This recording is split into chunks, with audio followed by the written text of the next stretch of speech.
Hello, আজকের দিনটা হচ্ছে দিওয়ালির সন্ধ্যাবেলায়। আর দিওয়ালি মানে আমরা সবাই জানি it's a festival of lights. তো এই সুন্দর একটা সন্ধ্যাতে আমি ভাবলাম যে একটু হেভি কিছু পরা যাক। তবে হেভি মানে ওই পোশাকটার কথা বলছি না, মানে ওভারঅল লুকটা যেন আমার বেশ গর্জাস লাগে সেটাই আমি চেষ্টা করছিলাম। তবে হ্যাঁ, আমি মেকআপ করতে খুব একটাও পছন্দ করি না সব সময়। আমি ওই মেকআপ বলতে গেলে বিয়েবাড়ি ছাড়া আর কিছুই বুঝি না।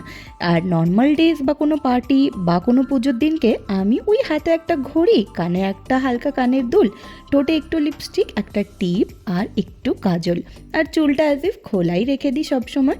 তো বাস এই ছিল আমার দিওয়ালির সন্ধ্যার লুক। দেখো এই সালোয়ারটাও দেখতে কতটা সুন্দর, তাই না? আর হ্যাঁ, এটা কিন্তু আমি কিনেছি অ্যামাজন থেকে। আর এই যে সালোয়ারটা দেখছো, এটা কালারটা আমি ফার্স্টে রেড অর্ডার করেছিলাম, বাট লাকিলি ওরা আমাকে এই পিঙ্ক কালারের শেডটা দিয়ে গেছিলো। বাট হ্যাঁ, রেডের থেকেও পিঙ্কটা আমার বেশি ভালো লেগেছে। তো তারপরেই সন্ধ্যাবেলায় একটু বসলাম প্রদীপ জ্বালাতে, বেশ সুন্দর করে ফুল দিয়ে সাজিয়েছিলাম। আর এই প্রদীপ নিয়ে কয়েকটা ফটো যদি না তুলি তাহলে তো আমার মনে হয় দিওয়ালির পুরো সন্ধ্যাটাই একেবারে জমবে না, তাই না? তো এরপরে আমি সন্ধ্যাবেলার কী কী করলাম সেটা আসছে পরের শর্টসে। এখন বাই আর সাবস্ক্রাইব।